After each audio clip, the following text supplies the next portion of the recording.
Yo tengo muchas cosas que agradecerle al Señor, eh, infinidad de cosas, eh, pero una de ellas que de tiempo en tiempo la reflexiono un poco es el, el ambiente, el ambiente de vida, el entorno de vida que, que me tocó vivir. En verdad lo aprecio mucho, lo valoro muchísimo, muchísimo. Y me he encontrado en el camino de la vida eh, a muchas personas. Y fíjese que yo tengo cuidado cuando uso la palabra muchas, cuando uso la palabra pocas personas o pocas ocasiones, o cuando uso la palabra muchísimas, muchísimas veces. Bueno, yo me he encontrado en el camino con muchas personas que, al igual que yo, vivieron entornos propios, con circunstancias propias, pero humanamente desprotegidos, humanamente desvalidos, humanamente en un ambiente difícil para sobresalir, difícil para vivir. Y les he escuchado y te sorprenderías cuando les escuchas hablar. Alguna vez préstales atención y te sorprendería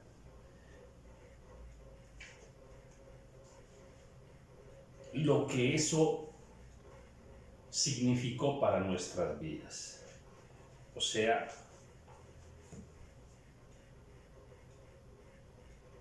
el inmenso valor e incluso mucho agradecimiento de haber vivido así, en esos entornos difíciles que nos hicieron tratar de sobrevivir, que nos hicieron encontrar las formas para salir adelante, para no rendirse, para no caerse, para mantener un ánimo por la vida, para mantener la fe, para creer en Dios, para vivir los milagros de subsistencia cada día. Y en ese entorno, por ejemplo, al convivir con otros seres que vivían lo mismo, que sufrían lo mismo, las estrecheces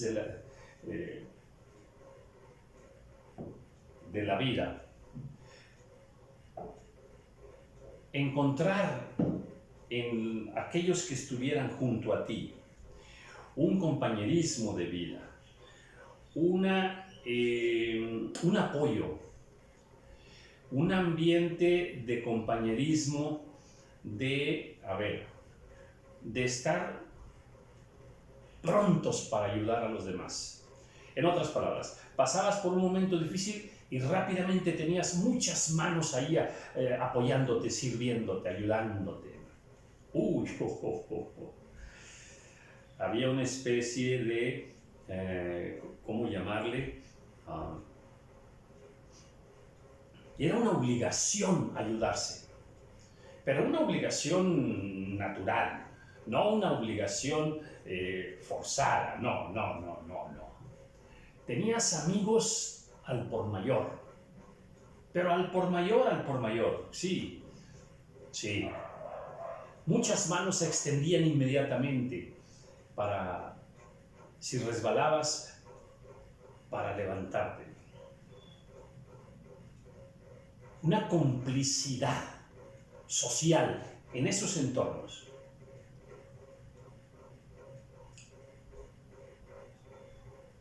O sea, uno no estaba solo. Nunca estuvo solo. Ahora entiendes que fue el Señor, su mano maravillosa, que todo es por gracia. Sí, lo entendemos ahora. Pero en aquel tiempo, el saber que no caminabas solo por la vida y que tenías muchos amigos que de día o de noche, otra vez, escucha lo que dije, de día o de noche, siempre estaban prestos, siempre estaban ahí contigo. Oh, qué complicidad. El acompañarnos por la vida. Oh, Dios mío, Dios mío.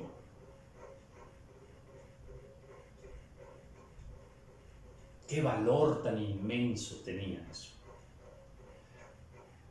Y eso marcó para siempre nuestras vidas. Entonces, yo eso lo agradezco de mi Dios. Y creo que el haber crecido en un ambiente así le dio a mi vida un sentido muy diferente, muy diferente. Como sucedió también con mis otros compañeros de circunstancia, que también aprendieron mucho, valoraron mucho, salieron adelante. Y el día de hoy, cuando nos encontramos en circunstancias diferentes, nos saludamos, nos abrazamos, nos tomamos un cafecito, nos sentamos a platicar nuestras añoranzas o nuestras remembranzas. No.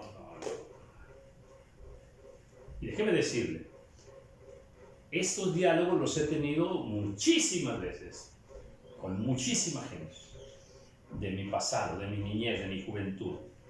Familiares y no familiares, o sea, olvídese. Y no he escuchado hasta el día de hoy, digamos, si he platicado con 300 personas, no he escuchado una sola que hasta el día de hoy se queje, culpe a las circunstancias. No las he escuchado. Eso dice mucho, Y otra cosa que agradezco al Señor en mi vida es esta. El que haber estado en una condición de extrema pobreza y de extrema humildad y todo eso, y sin las muletas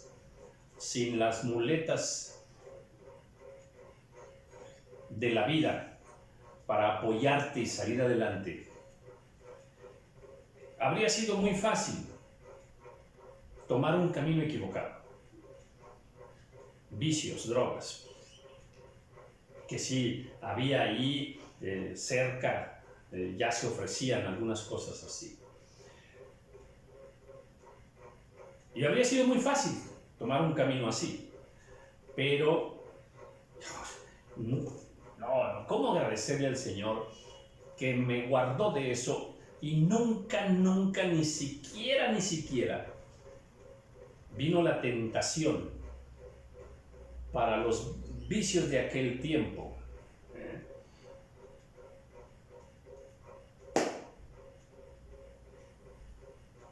No hubo vicios en mi niñez ni en mi juventud.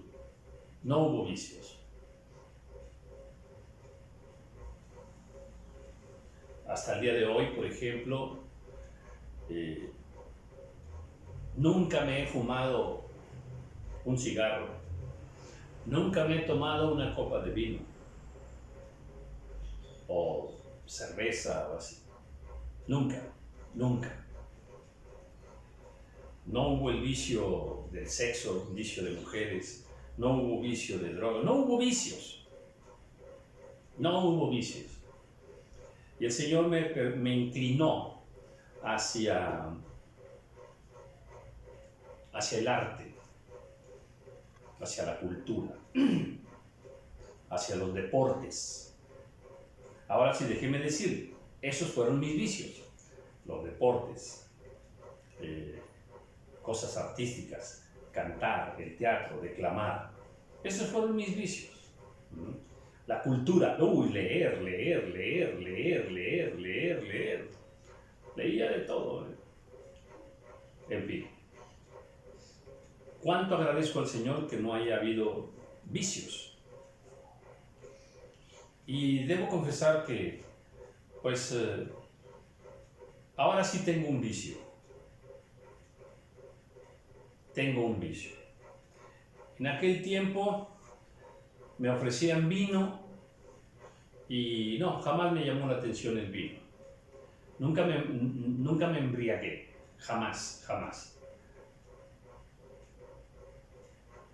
Pero a los 30 años, Cristo Jesús me llenó de su vino, el vino del Espíritu Santo. Dice la Escritura, no os embriaguéis con vino, en lo cual hay disolución, sino embriagaos del Espíritu Santo. Y ahora déjeme decirle que ando bien borracho. Sí, ahora sí. Desde el día que el Señor me dio a probar ese vino. No. Me volví loco. Hasta el día de hoy ando bien briago del Espíritu de Dios. Sí. Comunión con Dios las 24 horas. Mire, son las 7 de la mañana y ya estamos aquí grabando. Sí. Y a veces 11 de la noche estoy grabando y leyendo la palabra y orando y en fin, todo eso. ¡Qué locura! Este es el buen vino. El vino que solamente nos puede dar nuestro Dios. Así es que le comparto de este vino celestial. Y pues ahora déjeme continuar con el libro de Marcos, que me parece que ando por creo que andaba en el capítulo 14, creo que por allí, a ver, no, terminando el 13,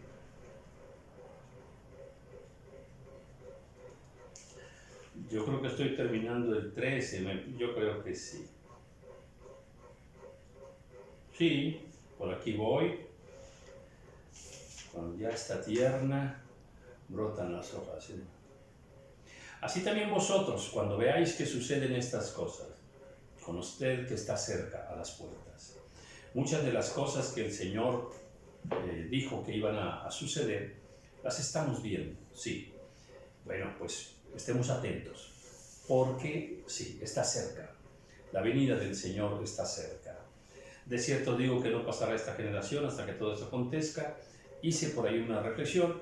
Y ahora, el cielo y la tierra pasarán, pero mis palabras no pasarán. ¡Qué palabra perfecta! ¡Qué palabra perfecta! Que nos da una maravillosa seguridad. Amén. Y al final estuvimos viendo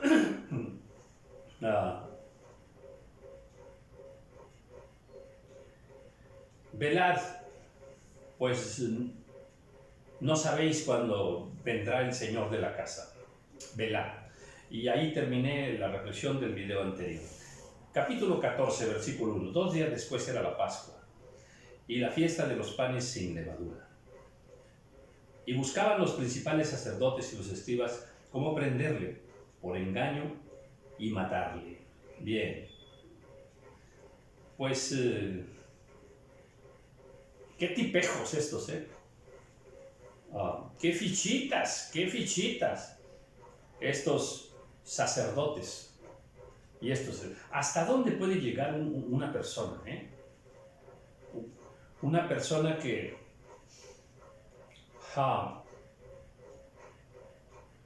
quizá comenzó con buenas intenciones de que acercarse a Dios, ejercer el sacerdocio, estudiar la Biblia.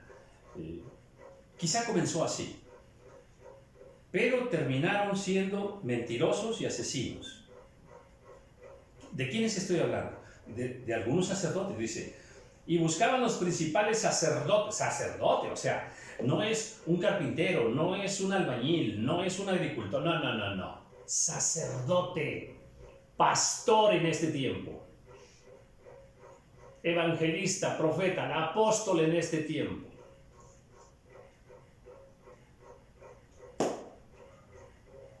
Buscaba cómo matar, engañar, o sea, mentirosos, tramposos.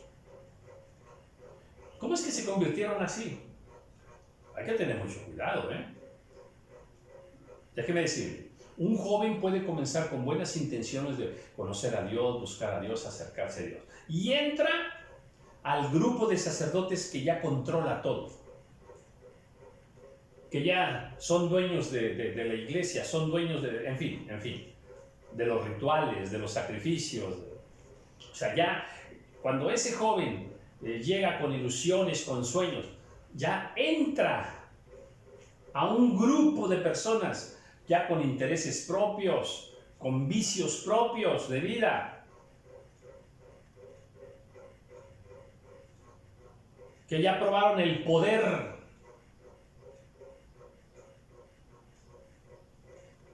Así son los políticos también. Entran a un ambiente podrido, sucio, asqueroso, y pues terminan así. Entonces aquí tenemos estos sacerdotes y estos escribas, y esa era su condición. Y decían, no durante la fiesta, para que no se haga alboroto.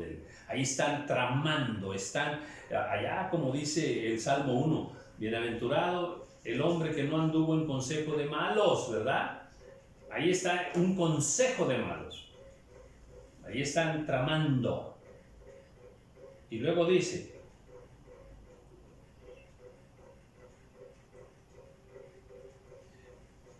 pero estando él en Betania, en casa de Simón, el leproso, y sentado a la mesa, vino una mujer con un vaso de alabastro, de perfume de nardo puro, de mucho precio. Y quebrando el vaso de alabastro, se lo derramó sobre su cabeza. Un acto maravilloso, precioso, ¿verdad? Este pasaje lo vemos también en Mateo y en Juan.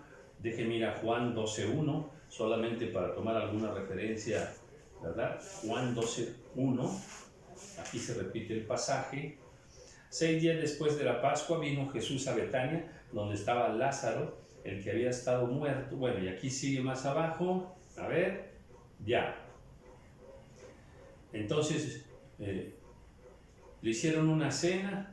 Entonces María tomó una libra de perfume de nardo y de mucho precio y ungió los pies de Jesús y los enjugó con sus cabellos, y la casa se llenó de olor del perfume. Y dijo uno de sus discípulos, Judas, hijo de Simón, al que le había de entregar, ¿por qué no fue este perfume vendido por 300? Bueno, acá nos da más datos, más referencia. Regreso a Marcos, ¿verdad? Y algunos que se enojaron dentro de sí dijeron, ¿para qué se ha hecho este desperdicio de perfume? Porque podía haberse vendido por más de 300 denarios y haberse dado a los pobres. Y murmuraban contra ella.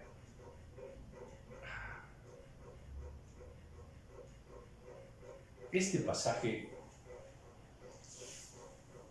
es como para armonizar cómo lo cuenta Mateo, cómo lo cuenta Juan, cómo lo cuenta Marcos, y sacar muchas, pero muchas enseñanzas, ¿eh?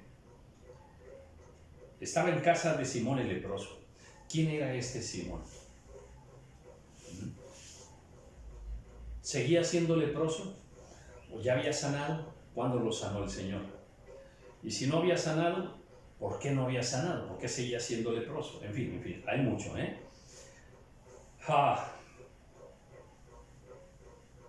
Dice que el Señor estaba sentado a la mesa. ¿Por qué estaba sentado a la mesa? ¿Qué había? ¿Qué tipo de festejo había o así, verdad? Y, y luego habla de un vaso de alabastro de perfume de nardo. Bueno, mire, aquí el tema de los perfumes, créame que es en verdad un temazo en la Biblia, ¿eh? Estudiar los perfumes como un tema bíblico. Si usted se mete a estudiar los perfumes, encuentra cosas bellísimas. Una de ellas rápida, ¿verdad? Mire, cualquier cosa que huela feo es inmunda. Otra vez, cualquier cosa que usted conozca que huela feo es inmunda. Todos los desechos del cuerpo huelen feo, todos. Desde el sudor, la menstruación, el orín, el excremento, todo. Todos los desechos del cuerpo, el vómito, todo. Y hay otras cosas más. Por el contrario, bueno, de entrada, a ver, Dios nos dice que nos alejemos de lo inmundo, que no toquemos lo inmundo. Cuando uno toca lo inmundo, toma de esa inmundicia y por un tiempo corto pierde santidad. Luego lo voy a explicar, Luego lo voy a explicar. Y luego la Biblia misma nos enseña cómo quitarse esa inmundicia. Había que lavarse con agua y hasta en la noche ya no eras inmundo. Es interesante, Bueno, lamentablemente nosotros no tomamos en serio un tema como ese. No lo tomamos en serio. Debiéramos tomarlo, ¿Por qué? Porque está vigente. Ahorita esas cosas inmundas siguen siendo inmundas. Y el mandato que tenemos y si usted quiere se lo digo, en el Nuevo Testamento es no toquéis lo inmundo. Bueno, luego sigo. Por el contrario, las cosas que huelen riquísimo, las cosas que huelen delicioso, que tienen un perfume, ¿sí?, que es un deleite, son limpias, pueden presentarse delante de Dios. Así este perfume de alabastro. Y dice que era puro. Y bueno, el precio lo decía también. Carísimo, carísimo. Aquí ellos lo valoran como por 300 denarios. Recuerde que el denario era el salario mínimo. Un denario se pagaba, era lo justo pagar por un día de trabajo. Traducido a mi país en el día de hoy, son 300 pesos diarios. 300 pesos diarios. Ya. Si a 300 pesos lo contamos por 100 días, son 30,000 pesos. O sea, trabajar 100 días pagándote cada día 300 pesos, tú tienes 30,000 pesos. Bueno, eso es nada más por 100 días. Aquí dice que este perfume valía 300 días. 300 denarios. Estás hablando de que este perfume, traducido al día actual, valdría 90,000 pesos, como 100,000 pesos. Imagínese un perfume, ahorita, en este tiempo, imagínese un perfume de 100,000 pesos.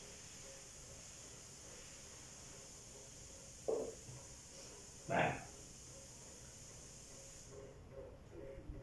Pero los discípulos, que todavía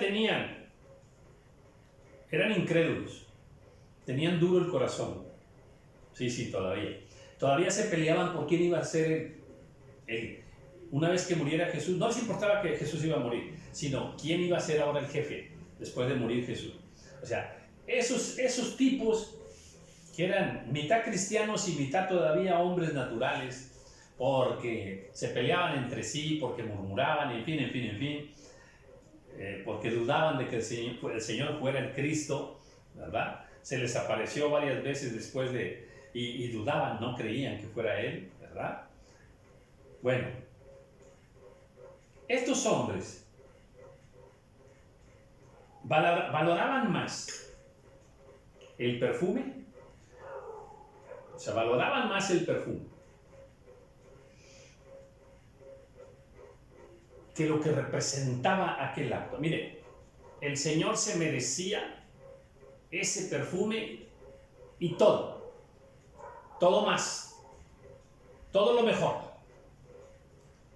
Si ellos hubieran entendido a plenitud quién era el que estaba allí, quién era ese Cristo, ese Hijo de Dios, ese que no tomó el ser igual a Dios como cosa a que aferrarse, sino que se despojó de sí mismo. Ese verbo hecho carne que estaba ahí delante de ellos. Ahora, si usted y yo hubiéramos estado ahí, estaríamos igual. Igual sin entenderlo. Eso se lo garantizo. Nosotros hablamos ahora muy sabiondos porque ya tenemos la revelación de el libro de los Hechos, de Romanos, de Gálatas, de Filipenses, de Tesalonicenses, de todo lo que nos enseñó Pablo. Ya lo entendemos mejor. Pero para ellos no había Nuevo Testamento, donde se revelan muchas cosas. No. Ellos nomás ahí tienen a un hombre ahí que dice que es el Hijo de Dios. Y ellos le creen un tanto, sí, pero no alcanzan a entenderlo como usted y yo lo entendemos ahora.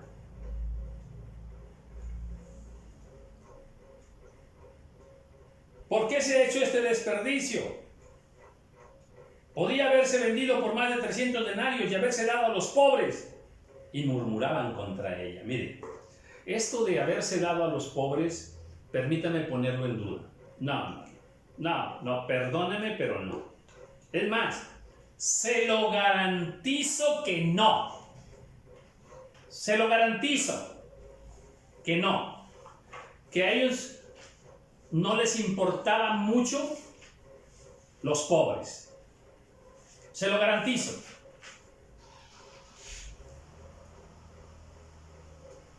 Escúcheme bien. Hace rato le dije que para entender bien este pasaje sería muy lindo armonizar el mismo pasaje como lo dice Juan, como lo dice Mateo. Y fíjese bien, ahorita le leí cómo lo dice Juan. Y dice Juan: y dijo uno de sus discípulos, Judas Iscariote, hijo de Simón, el que le había de entregar: ¿por qué no fue este perfume vendido por 300 denarios y dado a los pobres? ¿Sabe quién lo está diciendo? El ratero que lo traicionó, el que se robaba las ofrendas. Entonces, allí estaba diciendo que le importa. No, esto se le pudo haber dado a los pobres. No le interesaban los pobres. Él lo que quería, como él era el que cuidaba las ofrendas, él lo que quería era el dinero allí en sus manos y de ahí robarse lo que pudiera. Igualito que los políticos. Ay, Dios mío. Yo no sé si usted es muy política, muy político. I'm sorry, please.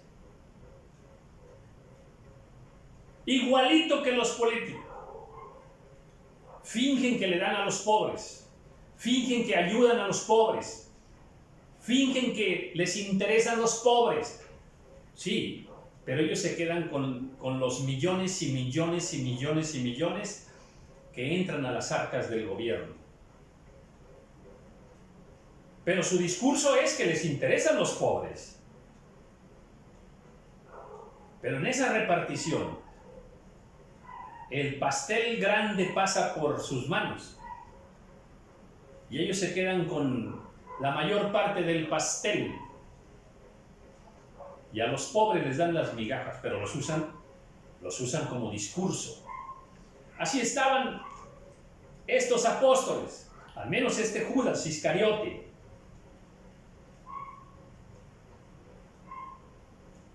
Yo no sé si usted trae una bandera política Yo no sé si usted, al igual que uno de los niños héroes, se enredó en la bandera de México para lanzarse. Yo no sé si usted está enredado en una bandera política. Si usted está enredado en una bandera política, yo le digo, quítese esa bandera. Y venga a la revelación de la palabra del Señor, que nos enseña lo oculto de las intenciones de los hombres. Pero nos revela la palabra de Dios las maravillosas intenciones de nuestro Dios para nuestra vida. Y murmuraban contra ella. Mira, ahí está. Y murmuraban. ¿Ya ve? Los conozco a estos. Murmuraban, hablaban mal de ella. Murmuraban, dice, contra ella. Hablaban mal de ella. Ahí están con Jesús a un lado y ahí mismito están murmurando de ella. Cuando usted está en su casa y está murmurando del pastor o de la esposa del pastor, no se le olvide que ahí junto a usted también está Cristo.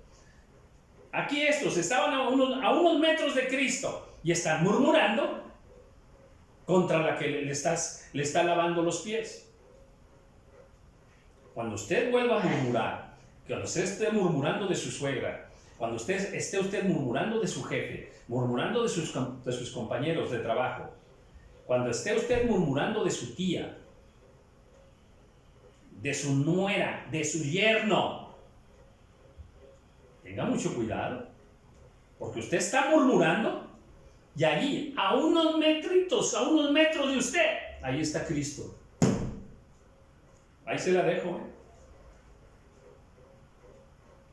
Qué hermosa es la palabra del Señor, y cómo se nos pasan estas cosas,